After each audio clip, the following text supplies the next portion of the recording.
तीसरा क्वेश्चन हम समझते हैं। आपको याद होगा कि पाई को एक वृत्त की परिधि मान लीजिए सी और उसके व्यास मान लीजिए डी के अनुपात से परिभाषित किया जाता है, अर्थात pi is equal to C by D है। यह इस तथ्य का अंतर्विरोध करता हुआ प्रतीत होता है कि पाई अपरिमेय संख्या है। इस अंतर्विरोध का निराकरण आप किस प्रकार करेंगे? तो बेसिकली आप ये समझिए कि पाई को आप कैसे रिप्रेजेंट करेंगे। मान लीजिए ये वृत्त है और ये केंद्र है। केंद्र से वृत्त की दूरी r होती है और अगर इस r को डबल कर दिया जाए, ठीक, तो ये हमारी d यानी डायमीटर बन जाता है, ठीक, व्यास बन जाता है। और ये दूरी जो होती है हमारी वो सर्कमफ्रेंस यानी कि परिधि होती है, वृत्त की परिधि होती है, यानी कि इसे c से प्रदर्शित करते हैं, ठीक है।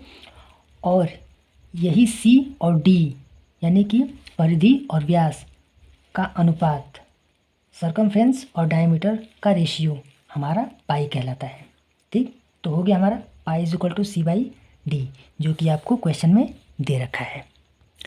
और आप लोग ये भी जानते हैं कि पाई का मान दशमलव रूप में भी होता है, जो कि हमारा 3.141959265 ठीक, ऐसे ही ये अनंत तक चलता चला जाएगा। तो आप लोग इसमें क्या देख रहे हैं कि ये पाई का मान जो दे रखा है सी बाई डी वो पी बाई क्यू के रूप में हमें दिख रहा है, यानी कि जो संख्याएं पी बाई क्यू के रूप में रहेंगी वो हमारा परिमेय संख्या कहलाएगा। तो उस हिसाब से ये परिमेय संख्या हो गया। लेकिन वही चीज़ अगर हम यहाँ पर देखें तो पाई अपरिमेय संख्या के रूप में दिख रहा है, मतलब कि नॉन टर्मिनेटिंग और नॉन रिपीटिंग के रूप में दिख रहा है। यहाँ पर कोई भी संख्या दोहरा नहीं रहा है और अनंत तक चलता चला जा रहा है, तो ऐसी संख्याएं अपरिमेय संख्याएं होती हैं। तो यहाँ पर एक पॉइंट बोल रहा है कि पाई एक अपरिमेय संख्या है, दूसरा पॉइंट ये बोल रहा है कि पाई एक परिमेय संख्या है, ठीक। तो इस बात का आप निराकरण कैसे करेंगे? ये दोनों अंतर्विरोध कर रहा है अपने आप को, तो इस पजल को आपको सुलझाना है। तो फिर आप लोग जानते हैं कि पाई एक अपरिमेय संख्या है, ठीक है, और उसका मान आपको दे रखा है अपरिमेय संख्या के रूप में। तो जब पाई एक अपरिमेय संख्या है और उसका मान आपको दे रखा है तो पाई के बराबर तो ये भी है, तो उस हिसाब से ये भी एक अपरिमेय संख्या कहलाएगा। कैसे होगा इसे समझते हैं। मैंने पिछले वीडियो में बताया था कि अगर कोई अपरिमेय संख्या दे रखा है, अपरिमेय संख्या, ठीक, और अपरिमेय संख्या में अगर परिमेय संख्या से भाग दे, ठीक, तो उसका रिजल्ट हर हाल में अपरिमेय संख्या ही होगा, ठीक। या फिर अगर कोई परिमेय संख्या दे रखा है, ठीक, और उसमें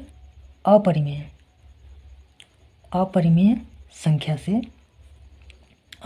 से भाग दे रहा है, ठीक, तो उसका भी रिजल्ट अपरिमेय ही होगा, अपरिमेय संख्या ही होगा। मतलब मैं ये कहने की कोशिश कर रहा हूँ कि परिमेय संख्या के रूप में दिखने वाले अंकों को अपरिमेय संख्या भी कहा जाता है कभी कभी, ठीक। अब मैं इसका एक एग्जाम्पल लूँगा, उससे आप लोग अच्छी तरह से समझ पाएंगे। मान लीजिए अपरिमेय संख्या का उदाहरण एक हम √3 ले लेते हैं और परिमेय संख्या मान लीजिए हम 2 ले लेते हैं। तो अगर आप इसमें भाग देंगे और भाग देंगे तो वो उसका रिजल्ट जो आएगा वो अपरिमेय संख्या ही आएगा, ठीक है, वो अपरिमेय संख्या ही प्राप्त होगा आपको, ठीक। और अगर मान लीजिए कोई परिमेय संख्या है, मान लीजिए वो 10 है, ठीक, और कोई अपरिमेय संख्या है यानी मान लीजिए वो √5 है, ठीक। अगर आप इसमें भी भाग देंगे तो इसका भी रिजल्ट अपरिमेय संख्या ही होगा, अपरिमेय संख्या ही होगा, ठीक है।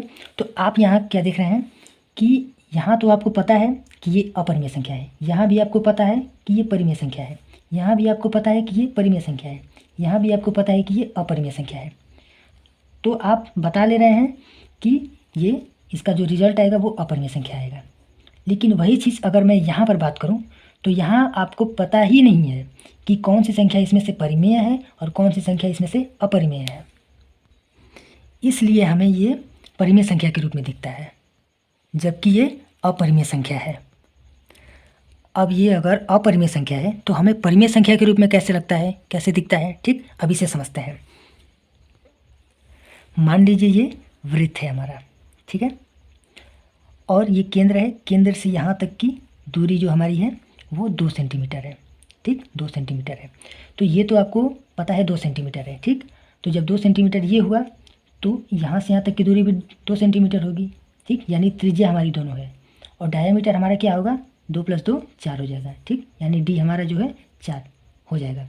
तो हमें डायमीटर तो पता चल गया, लेकिन अगर हम पेरीमीटर की बात करें, यानी कि जो हमारा परिमाप है, अगर मैं इसे आपको नापने के लिए कहूँ तो आप कैसे नापेंगे।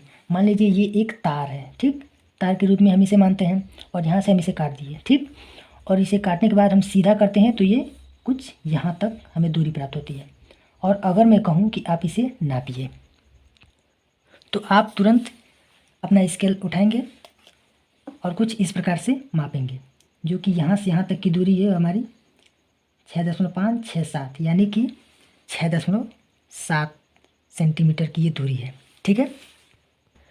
तो आपने क्या किया कि आपने अप्रॉक्स वैल्यू बता दी, ठीक, यानी कि दशमलव के केवल 1 अंक तक बताया है आपने, जबकि हो सकता है कि ये दशमलव के 2 अंक, 3 अंक, 4 अंक तक भी जाए, तो आपने सिर्फ एक ही अंक तक बताया है, आपने अनंत अंकों तक नहीं बताया है, ठीक, जबकि ये अनंत अंकों तक चला जाएगा और आप केवल 6.7 तक ही बताए हैं।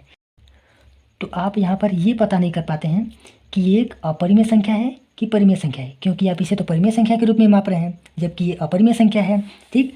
तो आप जो स्केल से माप रहे हैं वो एक परिमेय संख्या है, परिमेय संख्या के रूप में मापेंगे। कोई भी संख्या आप यहाँ से मापेंगे, ठीक, नापेंगे, कोई भी एक यंत्र से मापेंगे तो जो दूरी आप नापेंगे वो परिमेय संख्या के रूप में नापेंगे, अपरिमेय संख्या के रूप में नहीं माप पाएंगे। तो आप क्या करेंगे कि जो हमारा परिधि आया है, परिधि यानी 6.7, ठीक, आप इससे दशमलव के और अंकों तक न जाकर यहीं तक की वैल्यू लेकर आपने सी यानी कि जो सरकमफ्रेंस है, ठीक, वहीं पर आपने मान पुट कर दिया, न कि आपने और अंकों तक जाने की कोशिश की, नहीं, आपने उसे प्राप्त किया, ठीक है। और यही गलती हमसे होती है और यही मान हम उठाकर यहाँ पर पुट कर देते हैं और हमारा जो डायमीटर है वो 4 है ही, तो इस हिसाब से हम जब, ठीक, यहाँ से 4 से भाग देंगे तो उसका जो रिजल्ट आता है वो परिमेय संख्या के रूप में आता है, वो एक परिमेय संख्या के रूप में आता है, जबकि वो एक अपरिमेय संख्या के रूप में आना चाहिए।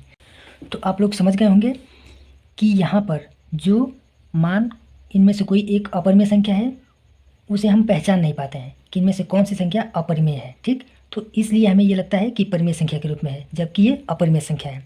तो इसे हम लिखेंगे कैसे, ये समझते हैं।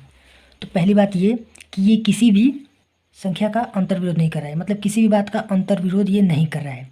ये भी अपरिमेय है, ये भी अपरिमेय है, ये भी अपरिमेय है, तो किस बात का अंतर्विरोध होगा, ठीक, ये अंतर्विरोध नहीं होगा किसी भी प्रकार से। तो जैसा कि मैंने बताया कि अगर आप कोई लंबाई नापते हैं, ठीक, कोई लंबाई नापते हैं तो उसके दशमलव के कुछ अंकों तक ही प्राप्त कर पाते हैं, सन्निकट मान तक ही आप प्राप्त कर पाते हैं। लेकिन अगर आपसे कह दें कि 3.1415 ये जो संख्याएं दे रखी हैं अनंत तक जा रही हैं, उसे स्केल पर नापिए, क्या आप, ऐसा संभव है? यहाँ तक हम इस स्केल में इसे नाप नहीं पाएंगे, ठीक। तो उसी प्रकार से हम एग्जैक्ट मान ही प्राप्त कर पाते हैं, बस हमें ये नहीं पता चल पाता है कि इनमें से कौन परिमेय है और कौन अपरिमेय है। तो आई होप आप लोग इसे समझे होंगे। सो फ्रेंड्स, मिलते हैं जल्द, तब तक के लिए जय हिंद।